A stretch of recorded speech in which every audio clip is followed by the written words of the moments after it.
the Ministry of Planning and Development from Ethiopia, we have Wuchet Mengitsu. He is an economist within the Ministry of Planning from Ethiopia. And we also have as a host Chris Hopkins from the Green Economy Coalition.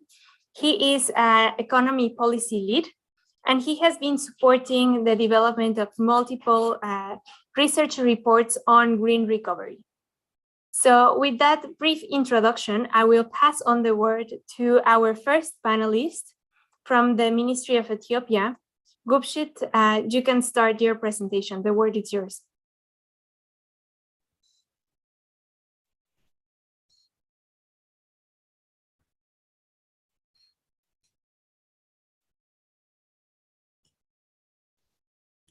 Okay, thank you, Diana. Good morning and also good afternoon for everybody. Just thank you for joining this session. My name is Wuchet Mengistu. Currently, I'm working in Ministry of Planning and Development as Environment and Climate Change Coordinator. So I would like to present to you the main results of National Green Resilient Recovery Strategy, which the Ministry of Planning and Development are prepared in collaboration with GGI. So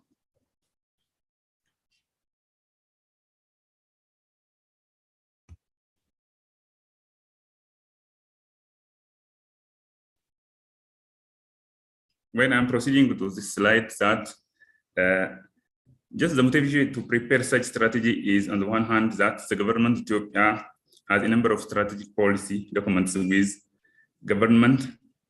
So these documents are mainly green growth and development targets. Among this, we have a 10-year development plan that until 2030, and also we have long-term low-emission development strategies that are mainly focusing on decarbonization of carbon emission by the year 2015. So due to this, we have also homegrown economic reform that mainly prepared the economic reform in short term with mainly with three main pillars that are mainly focusing on economic transformation, structural transformation, and also sectoral reform that are mainly to stabilize the macroeconomic stability, to address the climate change, and also to address the structural change. Therefore, in the last 2 decades, just our country has faced so many challenges. These challenges are mainly related to COVID-19, conflict in some parts of the country, and also global uncertainties that are mainly resulted from Ukraine and Russian war, and also climate shock that are resulted from long-term growth. Therefore, this green recovery strategy emphasizes on the objective of just building back better through comprehensive green resilient strategy. This is mainly based on the development process that started with identifying key impact for area shocks that are occurred, and also based on identifying key drivers for the recovery and also for the interventions. Finally, we developed a policy framework that supports the implementation of strategy and also linked with our long-term low-emission development strategies of the country.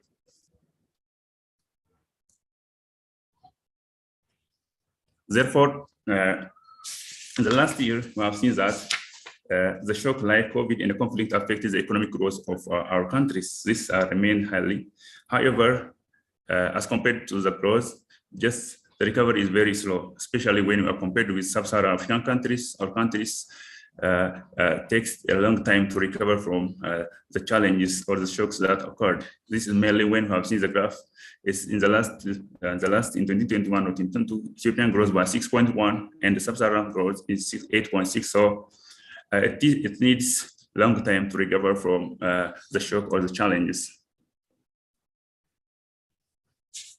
Next, due to emergency response, that the fiscal deficit increased and the consumption expenditure are getting capital expenditure, which jeopardize just long-term productivity and technology development. The government has planned expenditure cuts but it will be a challenge to implement the current environment. So one of the most important challenges is mainly related to just foreign currency shortage. The foreign currency shortage is a main problem in our country that really lead to balance on payment due to import and export imbalances. So this is also the main challenge that occurred in our countries. The other thing is that just job and unemployment.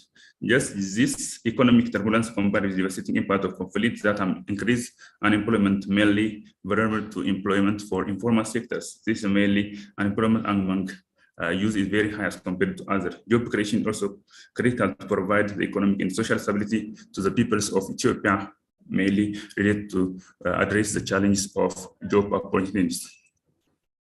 The other thing is that just social disturbance, mainly due to conflict affected areas, the economy of the country are very disturbed by these economic challenges. So the social situations also get worsened due to conflict in some parts of our country.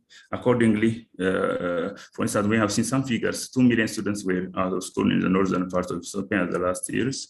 So 24 million people are due to destruction of health infrastructure and displacement. This needs 20 billion USD for reconstruction or to recover from the challenges that have already occurred in the last years.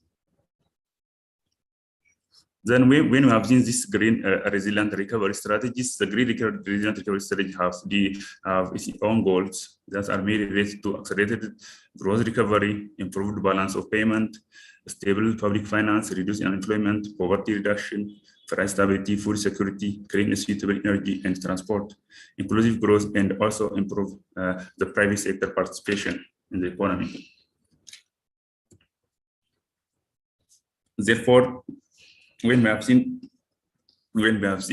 a green recovery in terms of promoting green and inclusive recovery in the growth, it increases the renewable energy adoption and also improve energy efficiency, promote electric vehicles and also public transport, and also post-conflict green reconstruction and just reconstruct the areas that are affected by conflict, and also expand sustainable agriculture and reforestation in the country.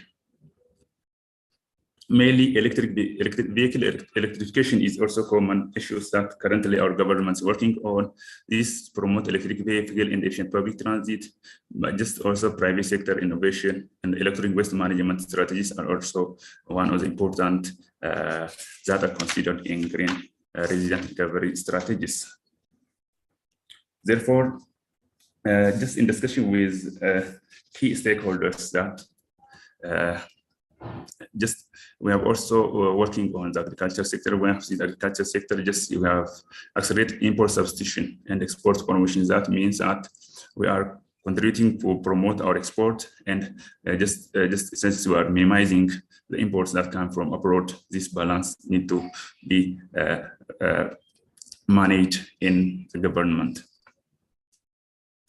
Therefore, based on the analysis that their impact, we have identified key areas of green recovery strategies. This will lead to recover from the export promotion. Therefore, we need to work on green and resilient recovery strategy with different models. Mainly, we have used green economic models to develop different scenarios. For instance, we have developed just around 4 scenarios. The first one is we have seen baseline scenario. The second one is balanced budget scenario. The second is also improved balance payment scenario, and the short-term relief scenario. This scenario has its own implications in the economic model. For instance, when we have seen the baseline scenario, just exclude investment flows and existing trend, we have balanced budget scenario, which focus on reducing budget deficit through fiscal policies mentioned before. Additionally, it includes reconstruction investment, vehicle electrification, energy efficiency, and reforestation. The next scenario is improved balance of payments scenario. Its main focus on the increase of agricultural production, such as maize, wheat, and other different exports in import substitution. It involves expanding of crop land and higher land productivity through sustainable practices. Just finally, we have short-term relief scenario, which contrasts to the other scenario. It does not phase out the fuel subsidies and also does not introduce green taxes, but it adopts temporary food subsidies. The modeling, the modeling result is also shows that all green recovery scenarios have achieved significantly higher economic growth compared to just business as usual scenario. They are able to overcome the economic crisis by 2030, just is aligned with our country's national development plan that aligned in just completion in 2013. So it's also aligned with our country's national development plan. The highest impact in short-term scenario is just due to short-term stimulus. Therefore, we have government interventions, mainly the green policy intervention will increase the government review directly and also through green taxes as well as indirectly taxes with high economic growth. So overall, the scenario implies temporary increase in the budget deficit due to significant investment in short-term expenditure, particularly in short-term relief scenario. Just when we have seen the debt one, regarding to debt, the debt is going in all scenario, yet it increases in debt much by increasing capital stock, which will yield positive return in the future. Then we have obviously long-term returns such as increased growth, reduced fossil fuel dependency, improved transportation, and so on.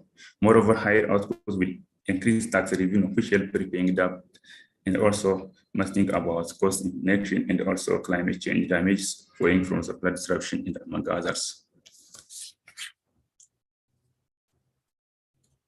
When we have seen job just employment or job creation, the green digital recovery will boost job creation and also reduce unemployment rate, particularly in short-term relief scenario, which are mainly due to community workers and the different programs that are based on these short-term scenarios. For instance, if we look into the improved balance of payment scenario, we find that it can stabilize foreign debt to GDP ratio in the long term. If economic growth is lower than expected, then the scenario will significantly reduce the foreign debt burden. If it is higher, the debt will increase due to higher import demand. In this case, the strategy beneficial to external stability and helps to mitigate foreign exchange shortage. Finally, just we find that just is related to carbon. Due to carbon emission, just we find that in our scenario, just compared to a business as usual scenario, emission decline despite of high economic growth. Again, in the effect that we achieved by short-term relief scenario due to reforestation efforts via just community work. Overall, the green recovery supports implementation of our long-term low emission development strategies in 2015. So it decarbonized carbon emission in 2015.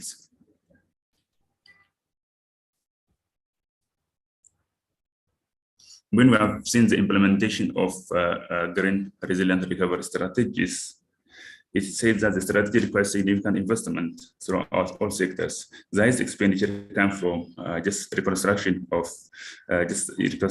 areas that are affected by the war, and it's also related to short-term relief for the household.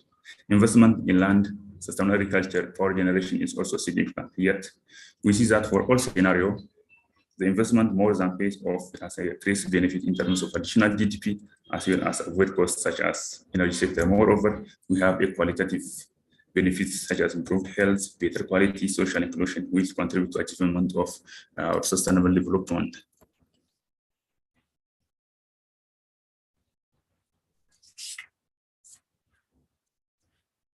Therefore, when we have seen the financing strategy of implementation, it can come from new taxes, just from budget received from the reconstruction, approaching of climate finance, as well as finance that can be expected from different development partners. Yet, the private sector is also expected to significantly contribute to the realization of this strategy document. Therefore, we need to consider a sort of blend finance or debt for climate to mobilize the private sector in the process of implementing green recovery. Therefore, the implementation of green recovery and resilience strategy needs coordination in monitoring from especially just supported by our institution, Ministry of Planning and Development. Just even though it's a detailed discussion with different sectors, just we have developed the two-level coordination frameworks. That one is high-level steering committee and also the technical committees. Just the high-level steering committee are based on the leadership in the strategic guidance for the interventions, and also the technical committee are working on responsible for technical issues from different sectors. Therefore, the monitoring interventions and regular reporting with key performance indicators and targets will be to ensure the accountability and transparency in the implementation of green recovery strategies.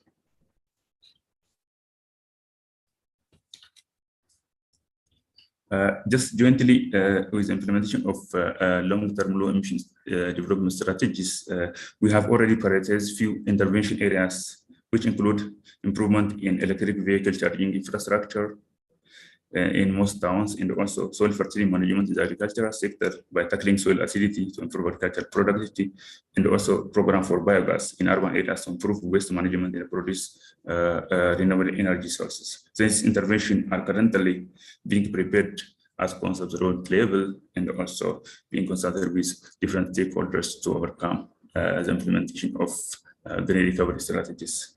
Therefore, this strategy is important for our country to recover from economy, social, and also different economic situations. We are working on the strategy at this level. So this is all in the presentation. Thank you all for listening. Thank you. Thanks a lot, Gurshid. Thanks for your presentation. It's very interesting to see how Ethiopia developed such a robust green recovery and resilient strategy that was able to align basically the country's 10-year development plan and to identify these green economic opportunities that could help achieve not only their climate targets, but also their socio-economic development targets, and to address the economic pressures of the country.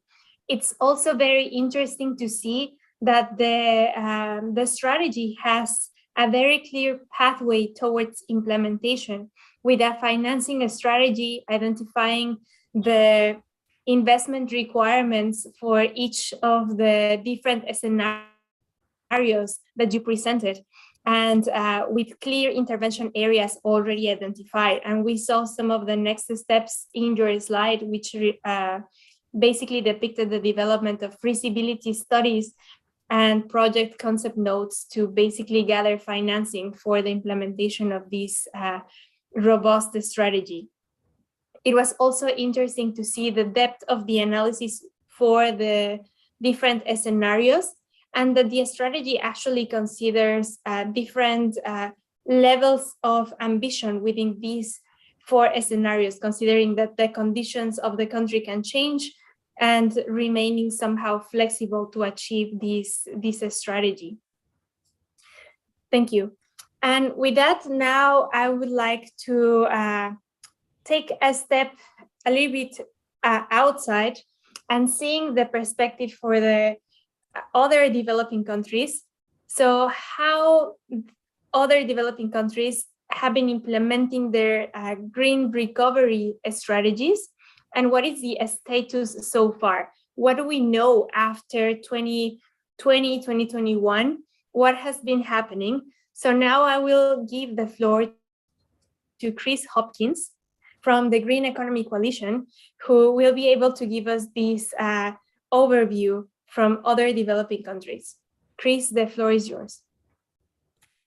Thank you, Diana. Yeah, I'm going to be giving a bit more of a higher level perspective that I think is a really nice complement to what Wibsha has just given us there with the focus on Ethiopia. So I'm going to share my screen here, and hopefully you can let me know if you can see it okay in 1 second. Diana, can you see that? Yes, we can see it, although we don't see it in a presentation mode. Yeah. There we go. Hopefully that's working for you. Okay. Yes. So My name is Chris Hopkins, as Diana said. I work for the Green Economy Coalition as economic policy lead. We're an international organization, a coalition of different organizations working all around the world on green economy and green growth. We're a multi-stakeholder coalition. So whether you're a think tank, you're a charity, you're a public sector union, maybe you're a business who's trying to understand what the green economy is and what the opportunities for green growth are for you, we're part of that network, and we try and connect people from lots of different spaces. So yeah, I'm going to take this kind of cross-cutting perspective and look at green recovery plans in 2023. How did we get here, and maybe what comes next for these green recovery plans more broadly. I'm going to take us through roughly this kind of journey, looking at the work that's been done by us in the Green Economy Coalition, by GGGI and by others, mapping green recovery plans through the pandemic, and also maybe looking at some of the outcomes of those. So that's been a little bit more tricky. I'm going to summarize some of the headline conclusions. There's lots of detail we could go into here, but I'm going to mostly hold that back and just give you the resources that you could look at if you're interested. So summarize some of the outcomes of those green recovery plans, explore a little bit about how the differential national experiences of green recovery has really set the agenda for the policy frame, the policy agenda that we see today around green economy and green growth, and this movement from stimulus to recovery and to trying to find something a bit more structural, a bit more architectural for the sector more broadly. But then trying to situate that in a really challenging geopolitical context. So what are the areas for optimism? What are the leverage points? And how can we move sustainable development, green growth, and green economy forward? So I'm hoping I'll take only about 10 to 15 minutes, and then we've got a bit of time for questions at the end. So firstly, mapping the green recovery through 2020, 2022, green stimulus and then green recovery seemed to be everywhere. Every politician was talking about it, whether or not they were actually implementing a plan like Ethiopia's or not. And so GGGI, GEC, OECD, GGKP, PAGE, ILO, where you can see the logos there, and other. We really did try and map different green recovery plans that were out there. And some of the things I'm going to be talking about was under the auspices of the Partners for Inclusive Green Economies, PIGGY. And Diana was one of the people involved with that and the work that we've done there. So it's really great to bring that to you guys today. So all of these different organizations had a piece of the puzzle, and we tried to put it all together and produce different tools and different research reports. This is some of the data, if you want to look at a global level, for what different green recovery plans were doing. On the left here, you've got the OECD's data on the impact of COVID-19 recovery spending, the balance of how much of it was a positive impact from an environmental perspective. It was green spending. Some of it was actively damaging the environment, or was maybe a bit mixed. As you can see there, most of it is just this big gray blob. So it's kind of it was neutral economic activity. And that's broadly, I think, the main conclusion we've got to draw. There was this new exciting area of green investment thanks to these green recovery plans, but a lot of it was still in the neutral category.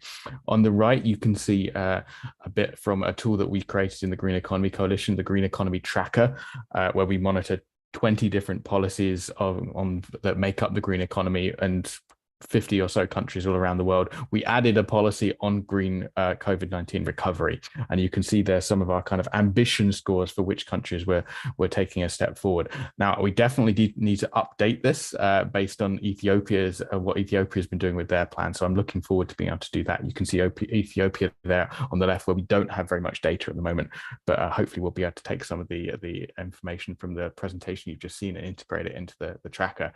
But I would encourage you to go and have a look at that tool to get a sense of, if you want to see what different countries were doing in terms of their green recovery plans. I'll pull out a few examples from the Global South and from developing countries here. Really interesting initiatives in Nigeria, in particular in the early years of the pandemic. They had an MSME survival fund, which was focused on supporting small businesses through a very difficult time. But they set 60% of it aside specifically for women entrepreneurs. And we thought that was a really interesting example of an inclusive green economy approach.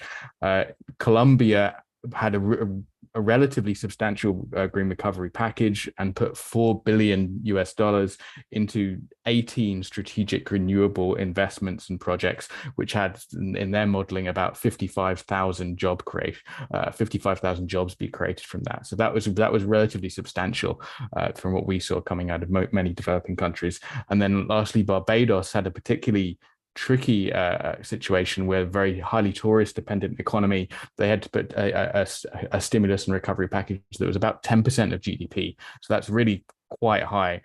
It wasn't the level that you were seeing in the US. It wasn't the level you were seeing in Europe and other places, but that was really quite high, and was about a quarter of that was support directly for the tourism sector, but it had green conditionality built in. So in particular, you can go and look up this example, the Barbados Employment and Sustainability Transformation Plan, if you want to see how they were integrating some of the green conditionality into their approach here. So this is just a taster of some of the tools out there.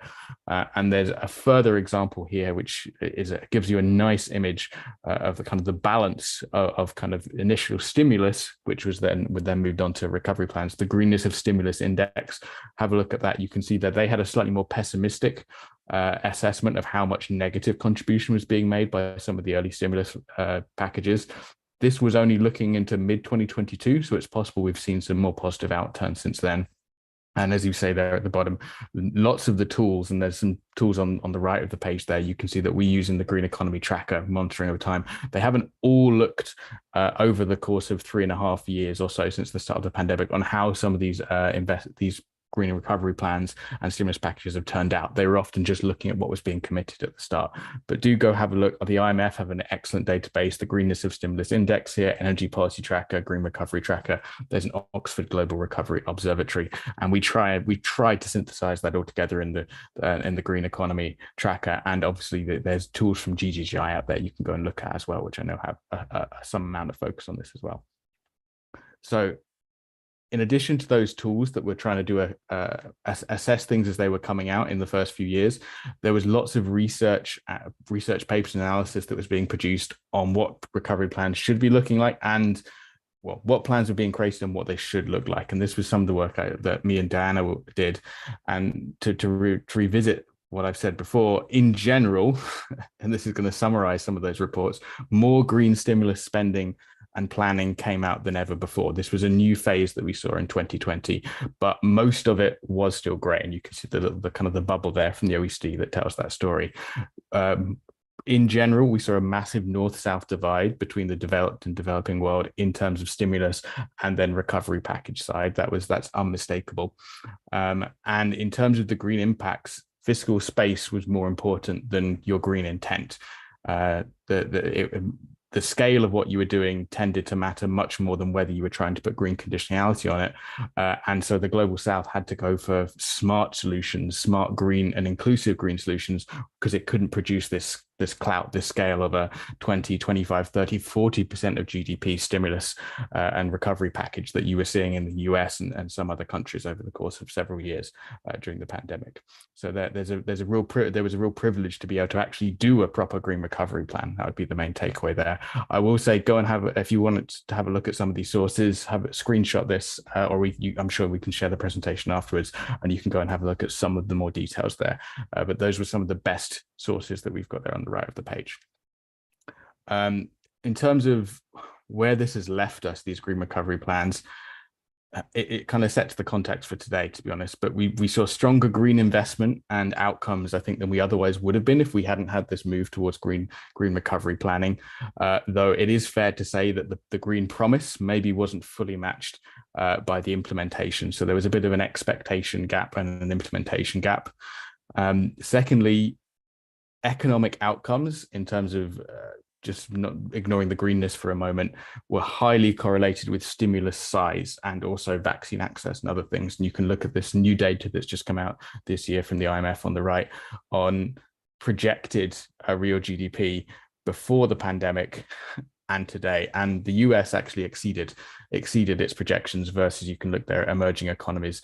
I imagine developing economies would be similar.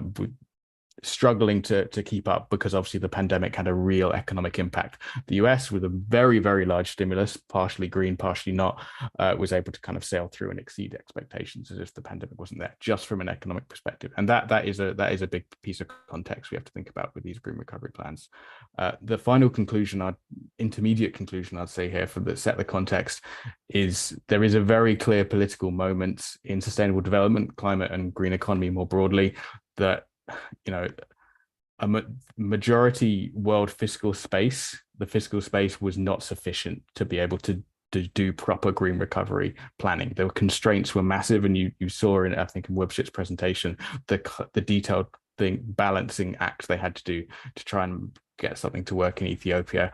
And there was a failure of the current international financial architecture to provide the level of access to green recovery plans and instruments, counter-cyclical instruments, that did actually work. And you can see that they did work for the US to a various extent for the advanced economies and more broadly. So yeah, green economy recovery plans are something that's going to be that will be coming back round to us next time we have a crisis. Hopefully there'll be an instrument that more people can pick up and more governments can pursue with the enthusiasm they want to, because we certainly didn't see that in the past 3 years. So in terms of how we've been thinking about this and how we tried to respond as the Green Economy Coalition, and also partially with the PIGGY partners, including GGGI and others, we tried to take policymakers on this journey from thinking about stabilizing their economies, building a stimulus package, putting greenness into it, crafting that into a medium-term recovery plan.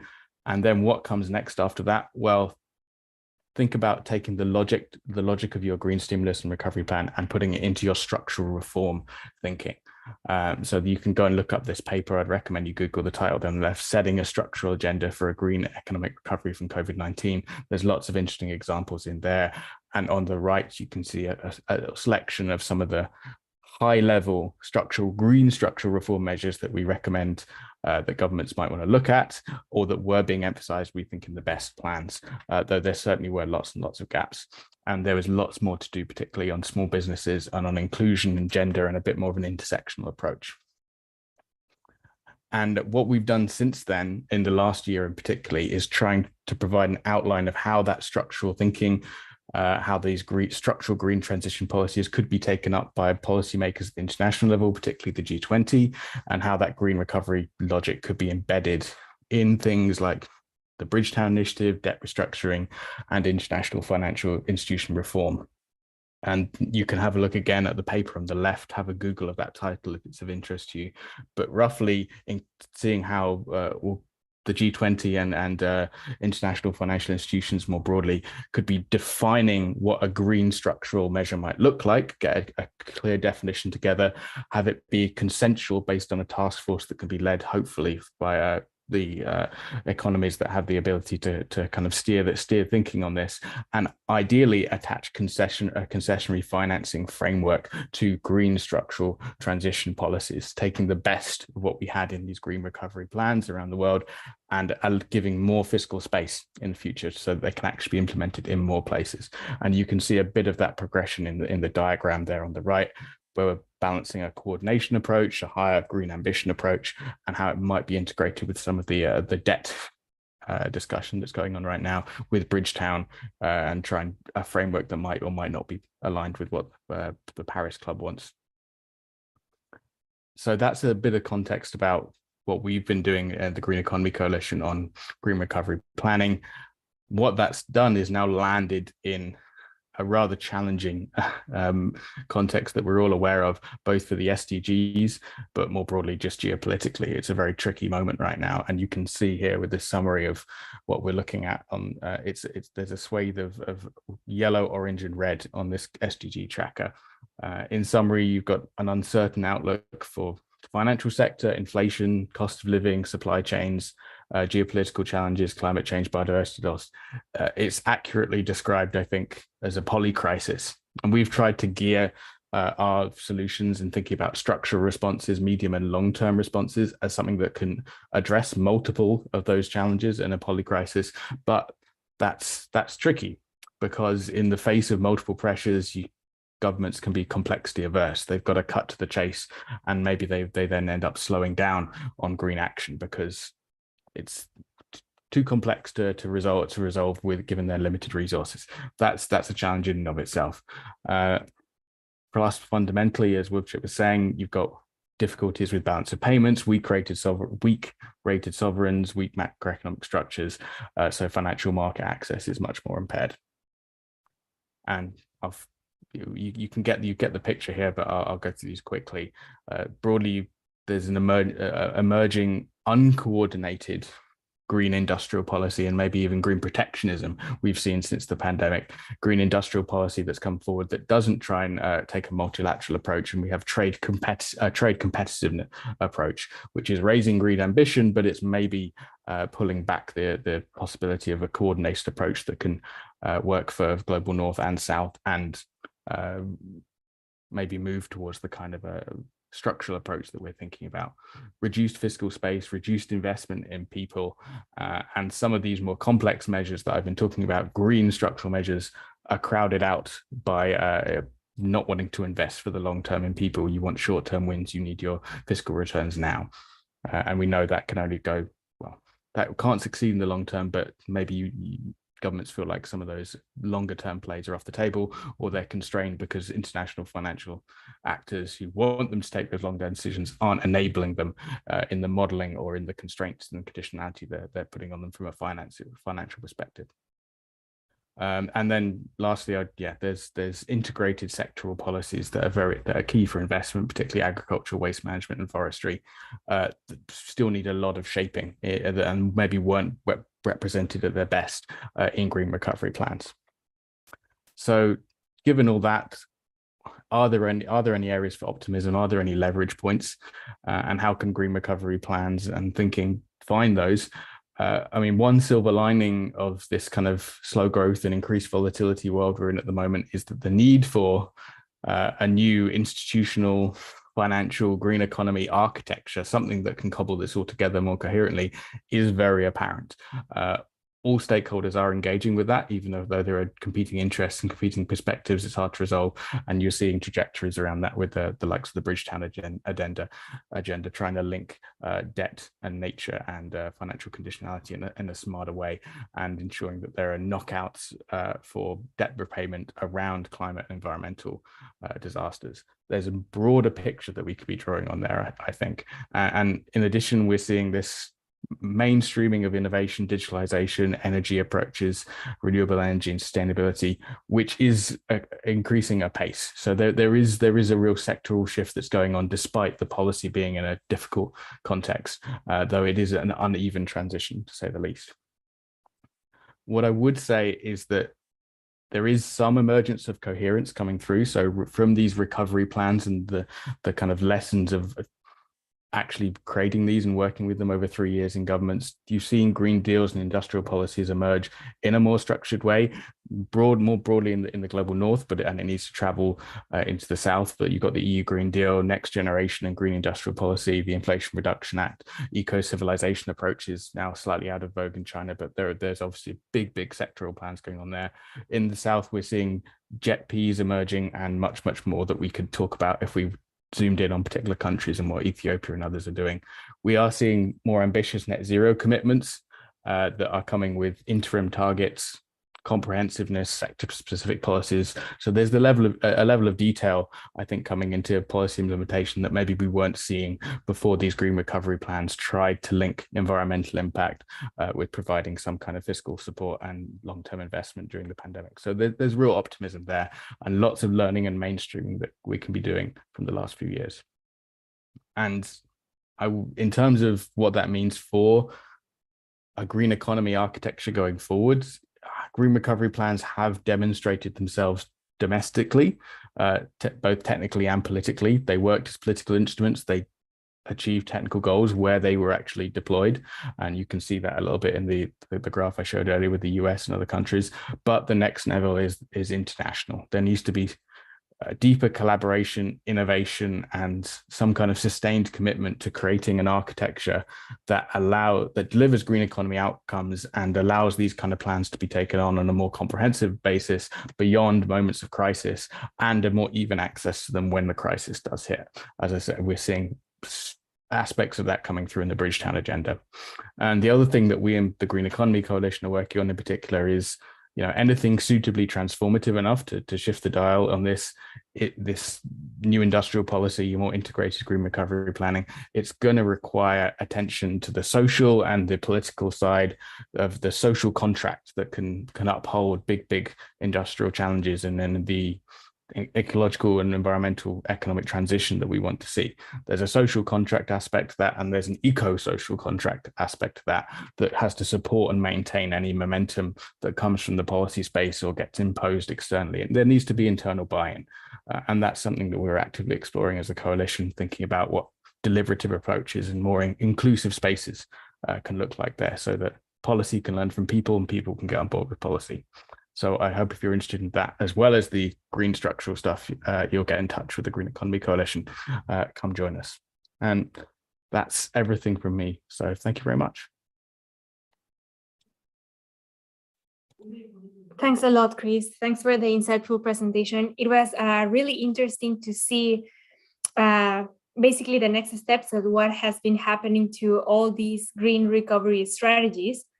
It will be certainly interesting to see how all the green recovery tracker, or all these green recovery tools get updated and actually show the impacts domestically of all these strategies developed.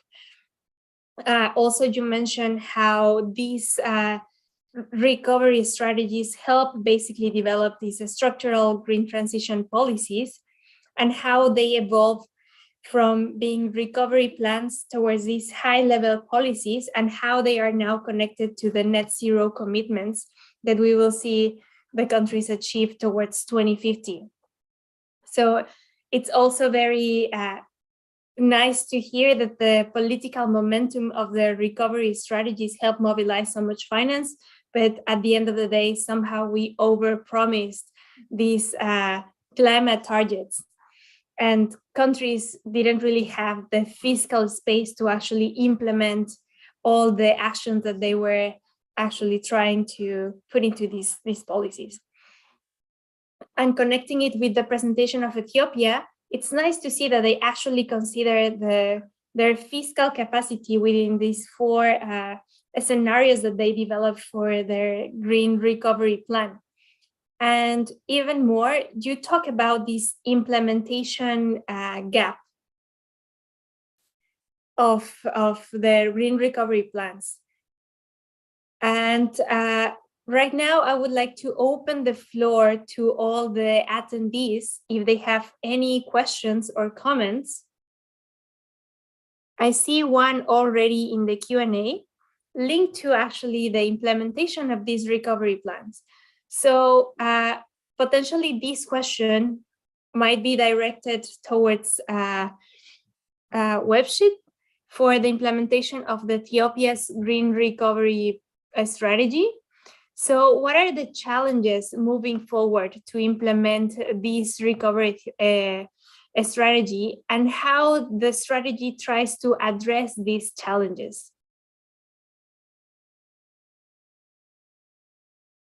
Gupshit, if you have any comments or questions or any insights on this.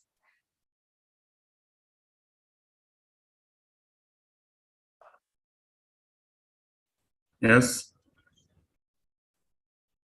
Hello? Yes, so yes. Yes. So we have one question. So what are the challenges on moving towards the implementation of Ethiopia's green, resilient, and recovery strategy, and how the strategy actually tries to address these challenges? Okay, just mainly the challenges are mainly related to just how to model the economic effect of, for instance, for $20 billion for reconstruction expenditure. This has its own implication for short-term growth and also for long term, also for higher productivity. This was a technical discussion, but in the end, we have also solutions that, in approach, our view intended to, on the conservation side, not to overestimate the effect of economic growth. The main possible ways or just opportunities that these long-term low emission development strategies are that just we have 10-year development plan, the NDC, and there's also long-term low emission development strategies. So that we need to be aligned with this all documents, the recovery strategies. So we're able to build on them. This gave us the chance to add more insights, to have previous work, and also close some gaps related to the challenges. This is notably, for instance, the first strategy document which deals with many economic disturbance we are facing right now, which is not tackled in the barrier in achieving the long-term goals. Yeah.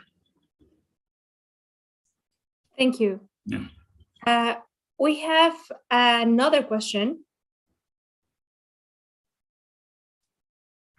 So potentially, Chris, you can give some light into this question. So what should be a model for fragile states in their green recovery post-conflict?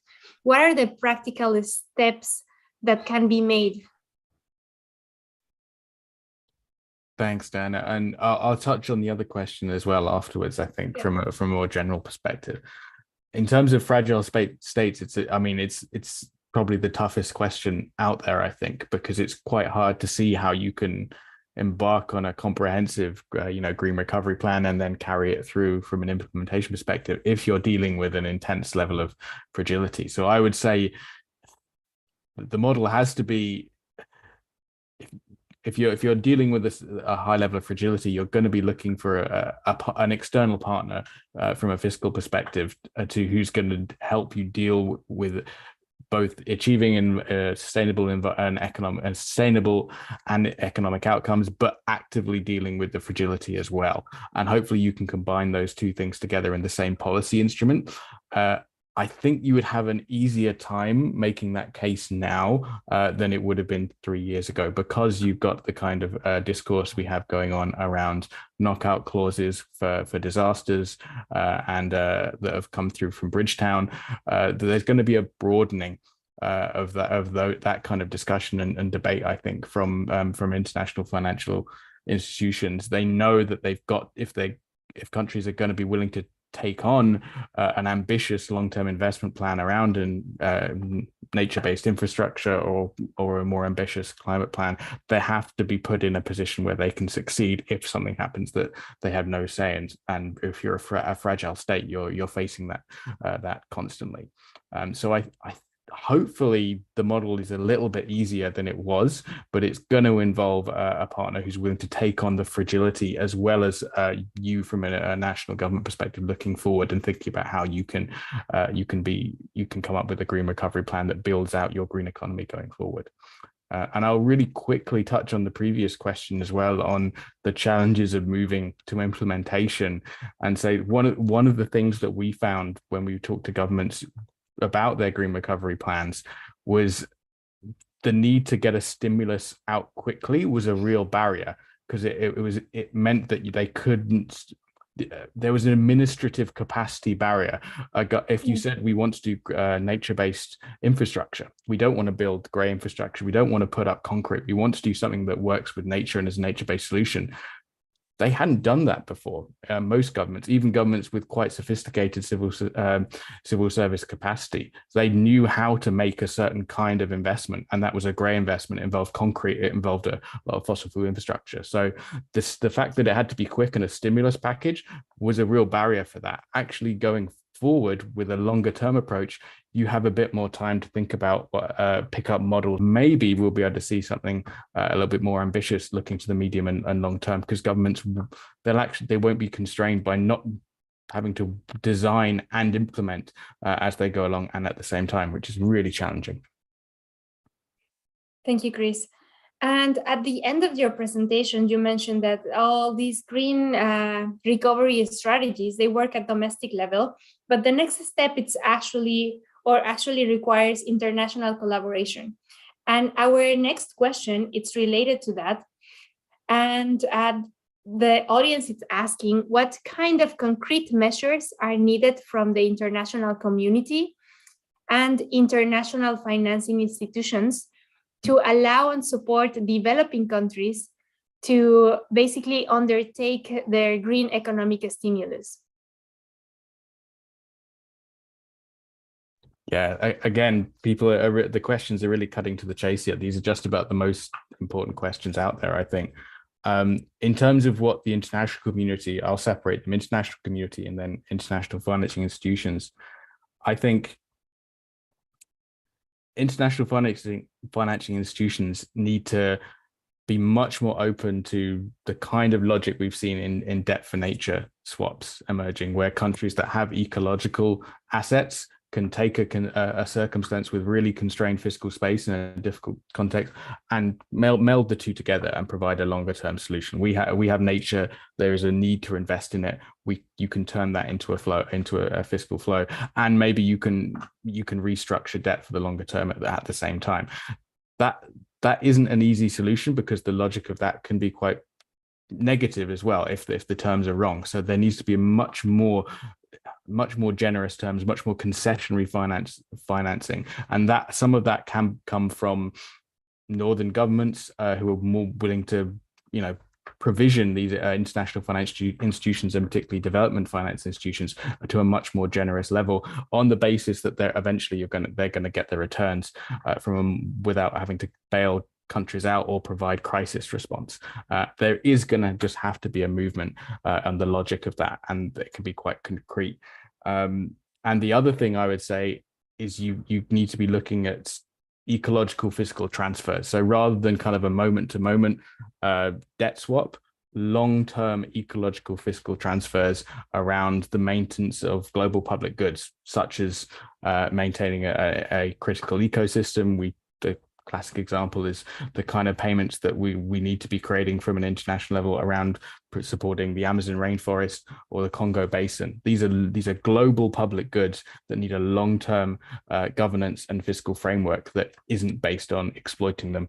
And that isn't just going to be a moment-to-moment. That isn't going to be a debt swap. That isn't going to be a nature of debt swap. That has to be a long-term financing solution. And I think the impetus for that has to come from international institutions, but it has to come from both the governments that are going to be stewarding them, and it has to come from particularly developed countries as well, who've got to be open to the kinds of figures with the kinds of zeros on the end that's going to be necessary if you want to actually stabilize these ecosystems.